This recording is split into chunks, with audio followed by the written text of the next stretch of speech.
Mantap. Baik. Assalamualaikum warahmatullahi wabarakatuh. Selamat malam, salam sejahtera untuk kita sekalian. Salam, Om Swastiastu, Namo Buddhaya, salam kebajikan, salam bahagia, salam sehat dan rahayu untuk kita semua. Yang saya hormati Pak Direktur Penyidikan pada Jampisus beserta para Kasubdit dan jajaran. Teman-teman yang ada di Puspenkum, hadir Pak Kabid dan Kasubdit, dan teristimewa buat rekan-rekan media yang sudah hadir memenuhi undangan kami pada malam hari ini. Tentu yang pertama kita patut memanjatkan puji syukur kepada Sang Ilahi atas berbagai nikmat, khususnya nikmat sehat, sehingga kita bisa melakukan aktivitas hingga pada malam hari ini dengan penuh keberkahan, kebaikan. Rekan-rekan media, pada kesempatan yang baik ini kami akan menyampaikan perkembangan penyidikan perkara dugaan tindak pidana korupsi pada program digitalisasi pendidikan tahun 2019-2022 pada Kemendikbudristek. Sebelum Pak Direktur Penyidikan menyampaikan beberapa hal penting sebagai rilis pada malam hari ini, perlu kami sampaikan bahwa penyidikan ini telah berlangsung kurang lebih 2 bulan, sejak 20 Mei 2025. Penyidik terus secara maraton melakukan upaya-upaya bagaimana mengumpulkan bukti-bukti untuk membuat terang dari tindak pidana sebagai tujuan dari penyidikan itu sendiri. Perlu kami sampaikan bahwa penyidik sudah melakukan pemeriksaan setidaknya terhadap 80 orang saksi dan 3 orang ahli dari berbagai keahlian yang ada. Dan pada hari ini tentu ada beberapa orang yang juga dipanggil dan diperiksa secara maraton. Rekan-rekan media, bahwa penyidik dalam kurun waktu 2 bulan ini terus melakukan upaya-upaya mengumpulkan berbagai barang bukti, apakah yang bersifat dokumen maupun yang bersifat barang bukti elektronik dari berbagai tempat, dan semua itu tentu dibaca, dianalisis, didalami setiap keterangan atau informasi yang ada di sana. Oleh karenanya, setelah dilakukan gelar perkara, maka penyidik pada hari ini memiliki kesimpulan-kesimpulan terkait dengan proses penyidikan ini. Oleh karenanya, rekan-rekan media, kita dengarkan bersama rilis yang akan disampaikan oleh Pak Direktur Penyidikan. Para Pak Direktur Penyidikan, kami silakan. Terima kasih. Assalamualaikum warahmatullahi wabarakatuh. Waalaikumsalam. Selamat malam, salam sejahtera, salam bahagia bagi kita semua. Yang saya hormati Pak Kapus Penkum beserta jajaran, yang saya hormati para Kasubdit pada Direktorat Penyidikan, yang saya cintai dan saya hormati para wartawan yang pada malam hari ini hadir bersama kita.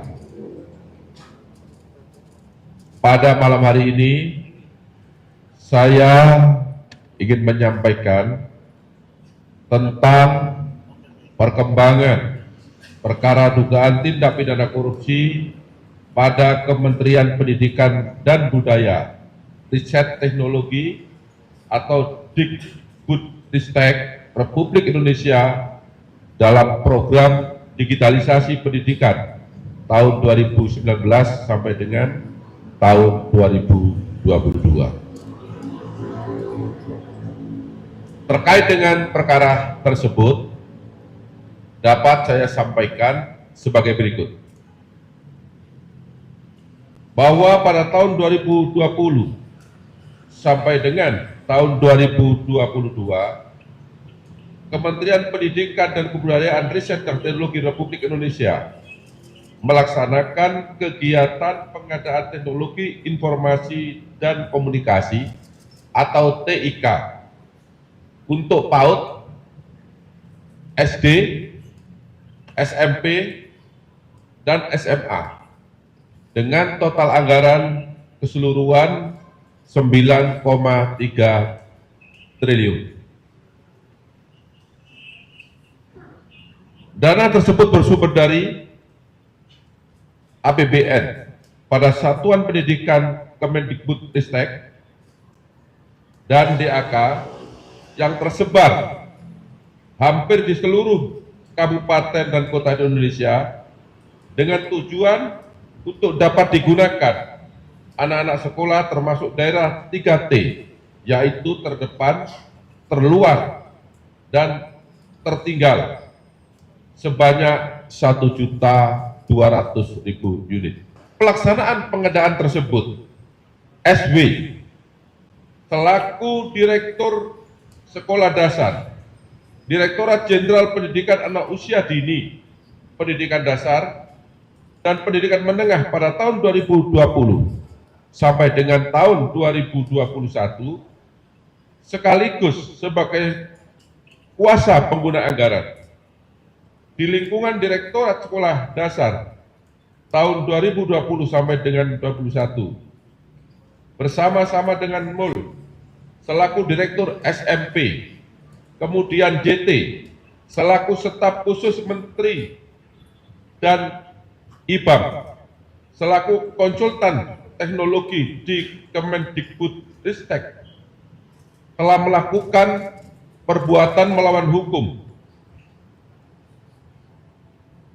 menyalahgunakan kewenangan dengan membuat petunjuk pelaksanaan yang mengarah ke produk tertentu, yaitu Chrome OS, untuk pengadaan teknologi informasi dan komunikasi atau TIK dengan menggunakan Chrome OS pada tahun anggaran 2020 sampai dengan tahun 2022,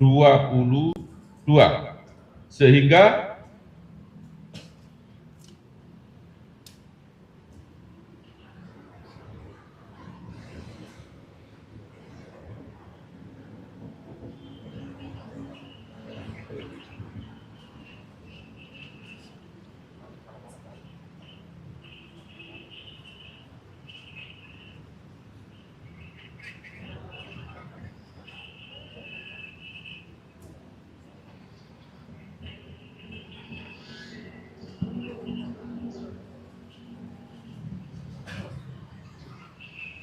merugikan keuangan negara, serta tujuan pengadaan TIK untuk siswa sekolah tidak tercapai karena Chrome OS banyak kelemahan untuk daerah 3T, yaitu daerah terdepan, terluar, dan tertinggal. Adapun perbetan SW dan MUL dapat disampaikan sebagai berikut. Yang pertama, JS selaku Staf Khusus Menteri Pendidikan Kebudayaan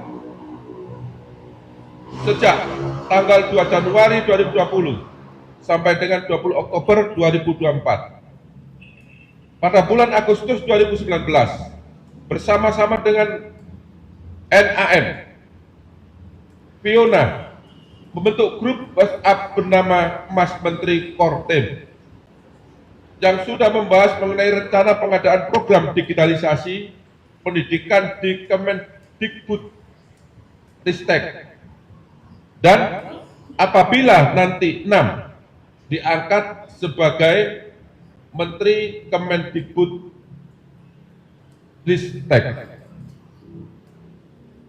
Kemudian pada tanggal 19 Oktober 2019, 6 diangkat sebagai Menteri di Kemendikbudristek. Pada bulan Desember 2019, JS mewakili NAM membahas teknis pengadaan TIK menggunakan Chrome OS dengan Yeti Kim dari Pusat Studi Pendidikan dan Kebijakan atau PSPK.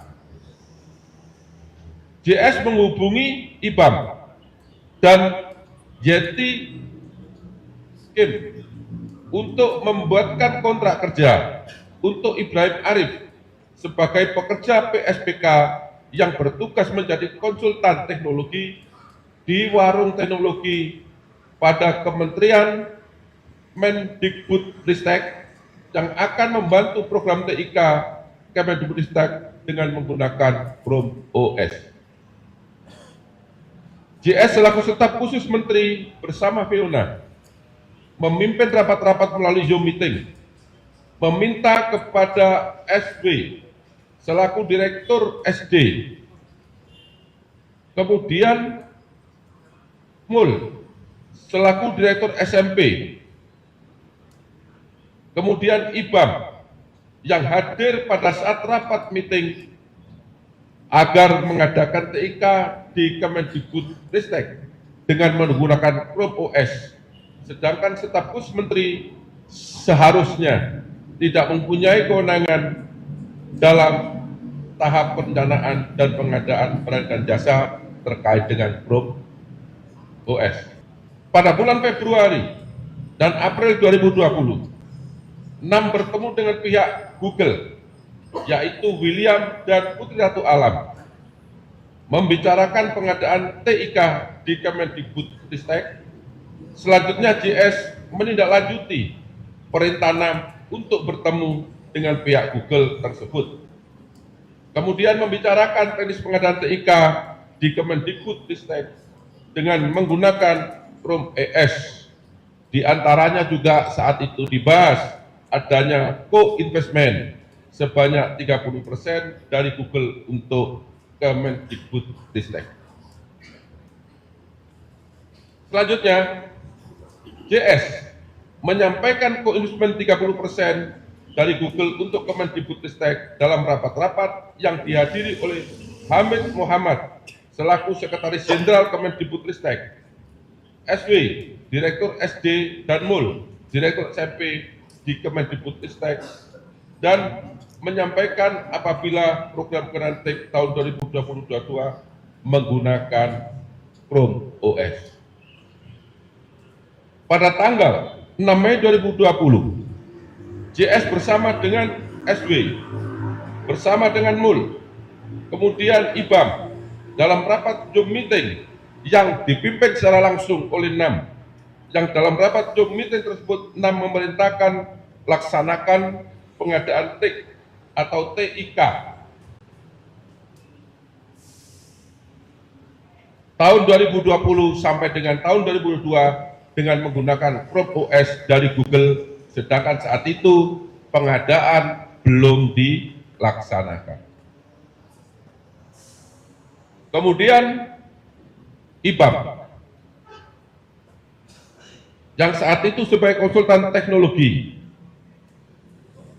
sudah merencanakan bersama-sama dengan NAM sebelum menjadi Menteri Pendidikan dan Kebudayaan menggunakan produk operating system tertentu sebagai satu-satunya operating system di pengadaan TIK tahun 2020 sampai dengan tahun 2022, dan mengarahkan tim teknis mengeluarkan hasil kajian teknis berupa Chrome OS dengan rangkaian perbuatan sebagai berikut. Yang pertama, pada awal 2020, IBAM, kemudian JS dan NAM bertemu dengan William dari pihak Google untuk membahas produk Google berupa Workspace, berupa Chrome OS untuk pengadaan TIK di Kemendikbudristek tahun 2020 sampai dengan 2022. Pada tanggal 17 April 2020, IBAM sudah mempengaruhi tim teknis dengan cara mendemonstrasikan Chromebook pada saat Zoom meeting dengan tim medis. Tim teknis. Pada tanggal 6 Mei 2020, IBAM hadir bersama dengan JS, SW, dan MUL dalam rapat Zoom meeting yang dipimpin langsung oleh NAM, dan dalam rapat Zoom meeting tersebut NAM memerintahkan laksanakan pengadaan TIK tahun 2020 dan sampai dengan tahun 2022 dengan menggunakan Chrome OS dari Google, sedangkan pada saat itu pengadaan TIK belum dilaksanakan.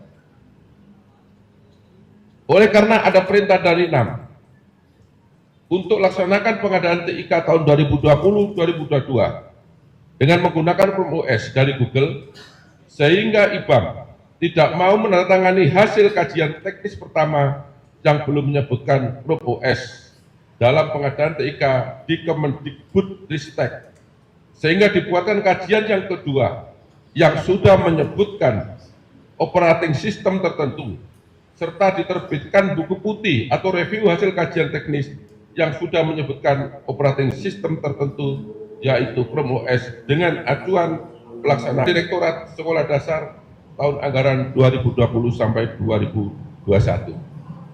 Dan saat ini yang bersangkutan menjabat sebagai fungsional madya pada Direktorat SMA. Pada tanggal 6 Mei 2020, SW hadir bersama dengan MUL, JS, kemudian IBAM dalam rapat Zoom meeting yang dipimpin NAM. Yang dalam rapat Zoom meeting tersebut NAM memerintahkan laksanakan pengadaan TIK tahun 2020-2022 dengan menggunakan Chrome OS dari Google. Dan saya ulangi lagi, dalam rapat tersebut yang dihadiri oleh 4 orang tadi, pengadaan TIK ini masih belum dilaksanakan. Pada tanggal yang sama, tanggal 6 Juni 2020, dalam kegiatan rapat dengan tim teknis untuk meminta tim teknis segera menyelesaikan hasil kajian teknis. Jadi home electric saver ini adalah alat sejenis kapasitor bank yang hasil kajian teknis.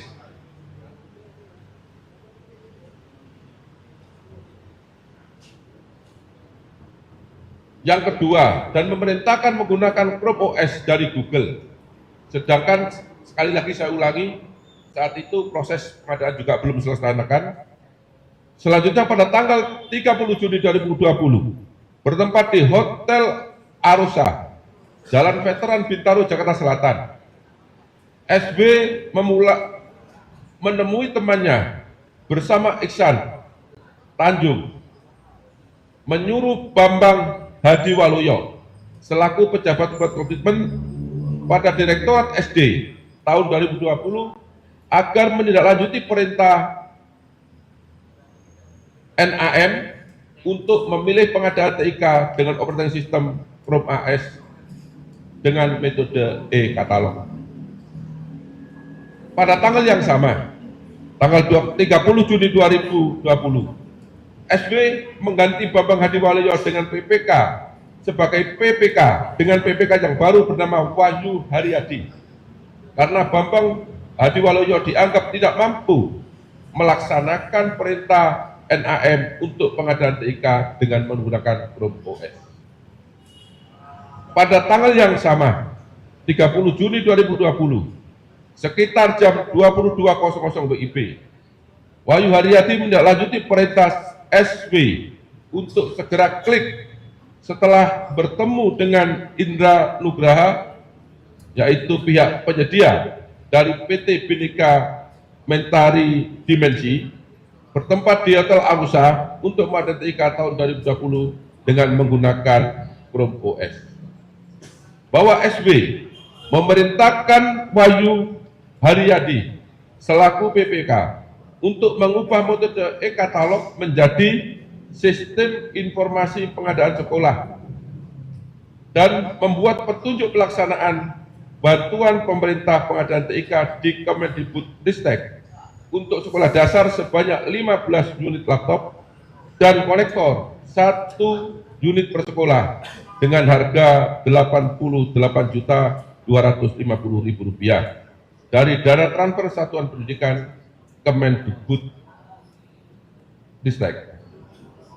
Selanjutnya SW membuat petunjuk pelaksanaan atau juklak tahun 2021 untuk pengadaan tahun 2021 sampai dengan tahun 2022 yang mengarahkan Chromebook OS untuk pengadaan teknologi informasi dan komunikasi atau TIK dengan menggunakan Chromebook OS. Yang keempat, Saudara Mul selaku Direktur Sekolah Menengah Pertama pada Direktorat Jenderal Pendidikan Anak Usia Dini, Pendidikan Dasar, Pendidikan Menengah pada tahun 2020 sampai dengan 2021, sekaligus sebagai kuasa pengguna anggaran di lingkungan Direktorat Sekolah Menengah Pertama tahun anggaran 2020 sampai dengan tahun 2021 menindaklanjuti perintah NAM untuk mengarahkan pengadaan TIK menggunakan Chrome OS kepada pejabat pembuat komitmen dan pihak ketiga yaitu penyedia. Adapun perbuatan tersebut dilakukan oleh MUL dengan cara sebagai berikut. Pada tanggal 30 Juni 2020, pada pukul 22.00 waktu Indonesia bagian Barat, bertempat di Hotel Arosa, Jalan Veteran Bintaro, Jakarta Selatan, memerintahkan Harnowo Susanto selaku pejabat pembuat komitmen pada Direktorat Sekolah Menengah pada tahun 2020 untuk mengklik pengadaan TIK tahun 2020 dengan diarahkan ke satu penyedia yaitu PT Bhinneka Mentari Dimensi dengan menggunakan Chrome OS.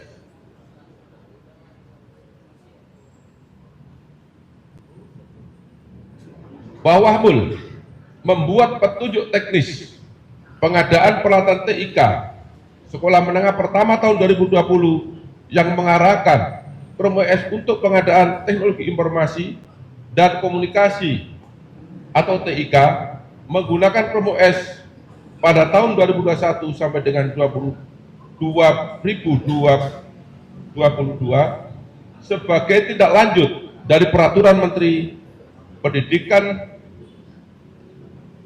Nomor 5 tahun 2021 yang dibuat oleh NAM selaku Menteri.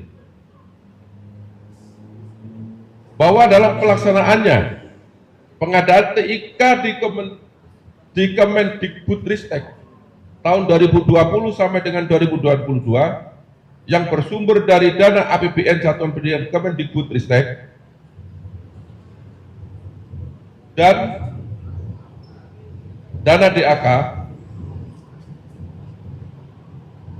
yang seluruhnya berjumlah 9.645.245.000 rupiah dengan jumlah sebanyak 1.200.000 unit Chromebook yang semuanya diperintahkan oleh NAM menggunakan pengadaan laptop dengan software Chrome OS, namun Chrome OS tersebut dalam penggunaannya untuk guru dan siswa tidak dapat digunakan secara optimal karena Chrome OS sulit digunakan khususnya bagi guru dan siswa pelajar.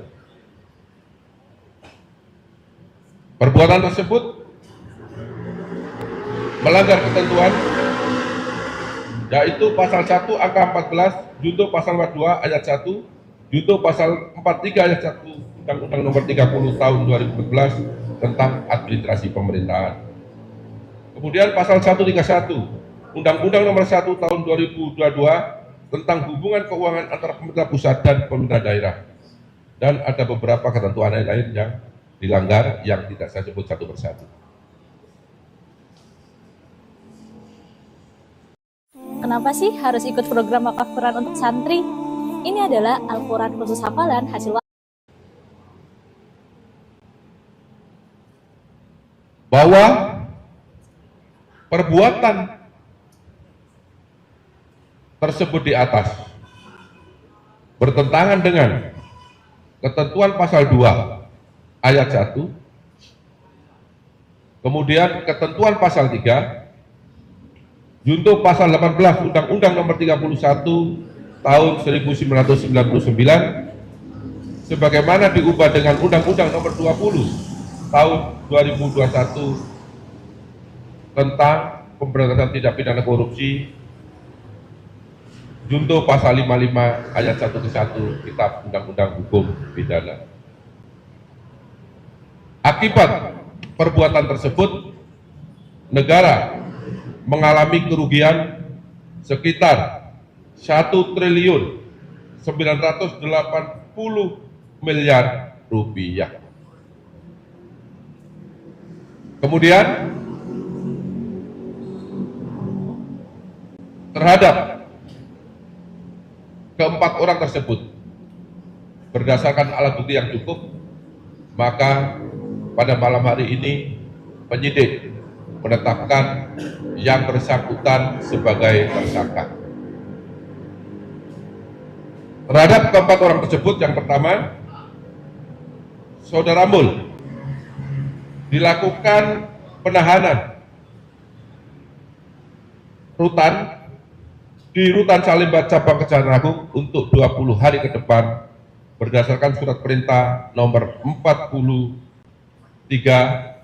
tanggal 15 Juli 2025. Kemudian terhadap tersangka SW dilakukan penahanan di rumah tahanan Salemba Cabang Kejaksaan Agung Republik Indonesia berdasarkan surat perintah penahanan nomor 45 tanggal 15 Juli 2025. Kemudian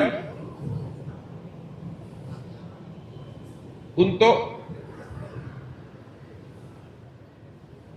Ibrahim Arif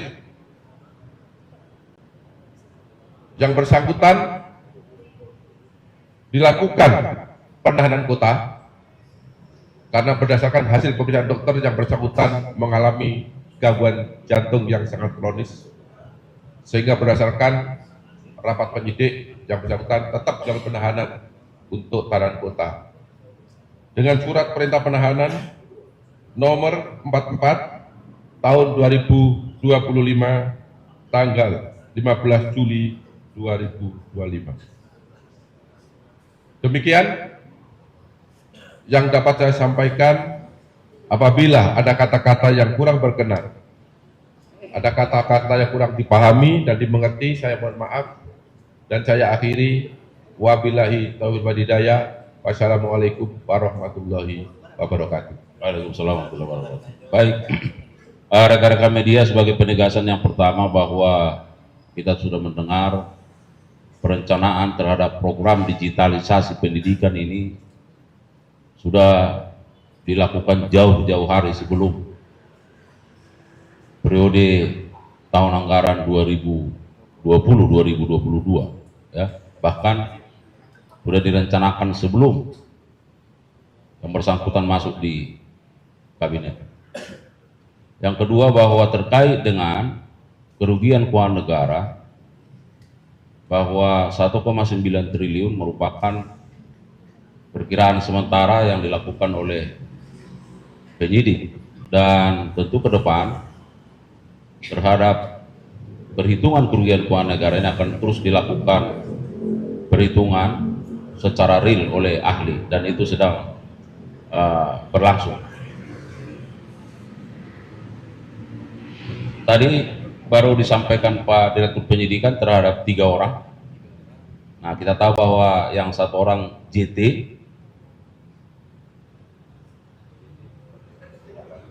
ya, karena yang bersangkutan tidak berada di Indonesia, ya, dan sudah beberapa kali dipanggil secara patut dalam kapasitas sebagai saksi, tidak mengindahkan surat panggilan. Ya, jadi supaya ada informasi bagi kita, ya, karena tadi ditetapkan 4 orang tersangka, tetapi terkait dengan penahanan baru terhadap 3 orang.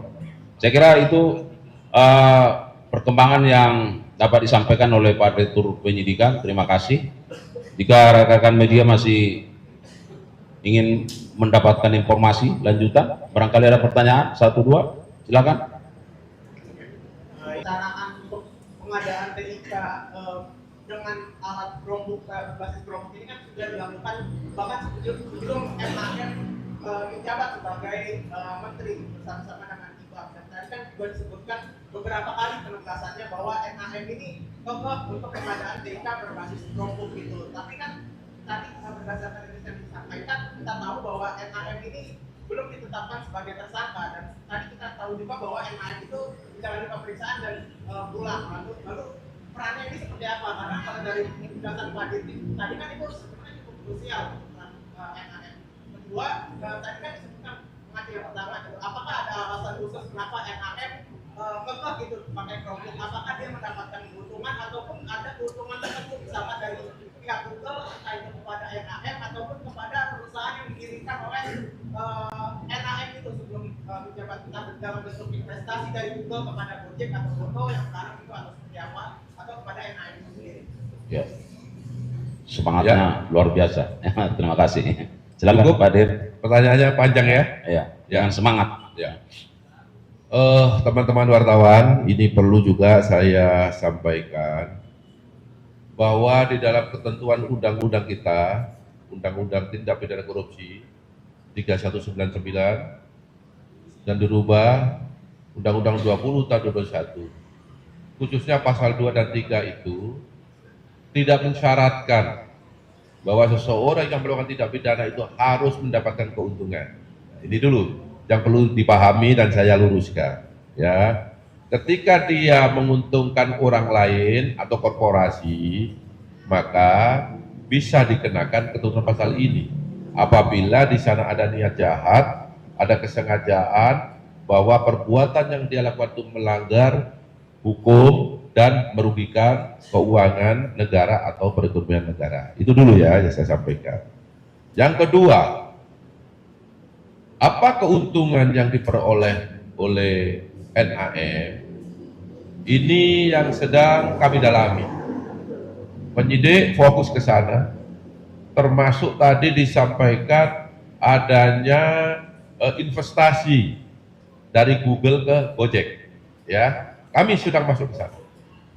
Ya, nanti kalau pada saatnya alat bukti cukup, tentu akan kita rilis pada teman-teman wartawan. Ya, kenapa tadi NAM sudah diperiksa mulai pagi sampai malam, kemudian hari ini belum ditetapkan sebagai tersangka? Karena berdasarkan kesimpulan penyidik masih perlu ada pendalaman alat bukti. Untuk itu teman-teman nggak usah khawatir, beberapa kegiatan atau kasus yang kita tangani tidak berhenti sampai di tahap pertama, tapi ada kedua dan seterusnya. Sabar ya, sabar. Karena bicara hukum, bicara alat bukti. Ya, bicara alat bukti. Ketika dua alat bukti cukup, pasti akan kami tetapkan sebagai tersangka. Baik, saya kira jelas. Silakan.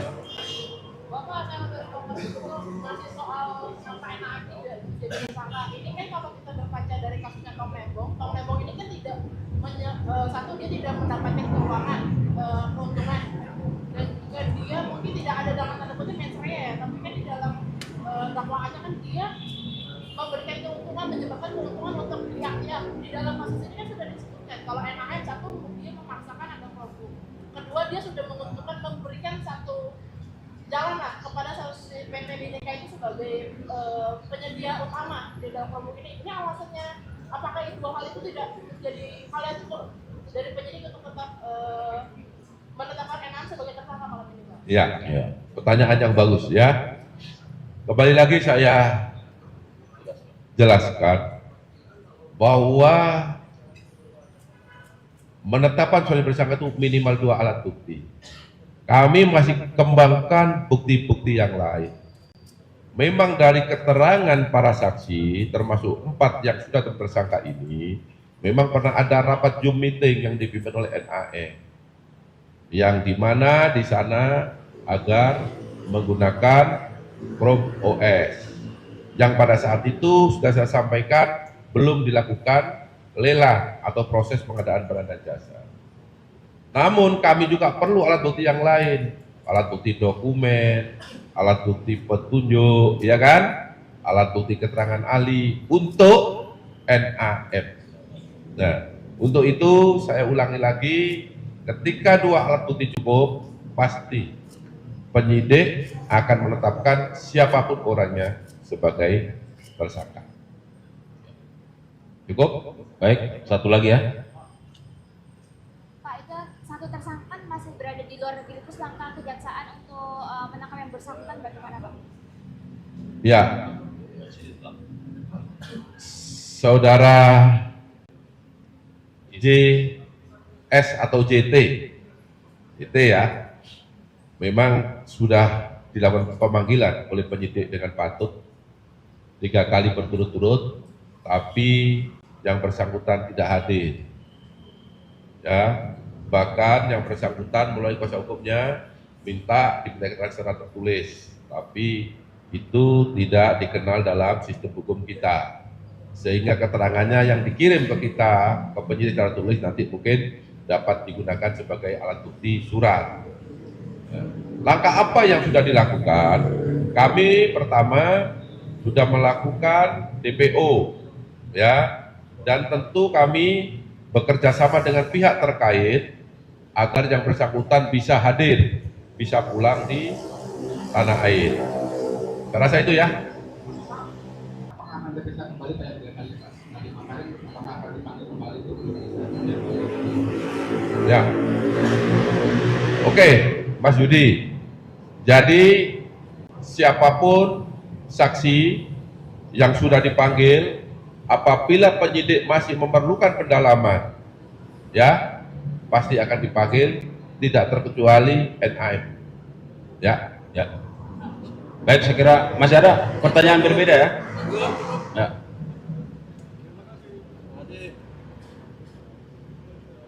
Terima kasih Pak Kapus dan Pak Detik. Jadi pertanyaan ini kan pertanyaan tersangka pada kluster dari pihak Kemenristek. Ini buat kluster perusahaan itu gimana nasibnya? Seperti Google dan seperti juga permintaan dari JT itu 30% fee ya buat proyek tersebut.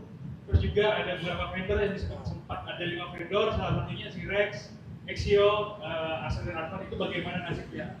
Itu apa peluang bahkan tersangka juga menyusul dari 4 tersangka ini. Terus juga itu kan sempat heboh dulu masalah suami juristan ini kan JT itu petinggi dari Google ya. Saya dapat informasi inisial nama suaminya itu adalah AHD. Itu bagaimana pendalaman terhadap suami juristan yang dikabarkan sebagai orang dekat Google itu? Apakah nanti ketika menyebut paksa JT nanti bakal membawa juga suaminya buat diperiksa? Baik, itu aja saya kembalikan. ya. Terima kasih. Untuk para rekanan dalam pengadaan Chrome OS ini masih dalam pendalaman. Memang sudah ada beberapa yang dipanggil, namun kembali lagi sampai saat ini penyidik masih belum cukup alat bukti. Tapi pertanyaannya, apakah rekanan tidak ada tersangka? Saya rasa teman-teman wartawan sabar ya. Kan tidak mungkin itu pengadaan hanya di instansi pemerintah, kan pasti ada penyedia, ada pelaksana.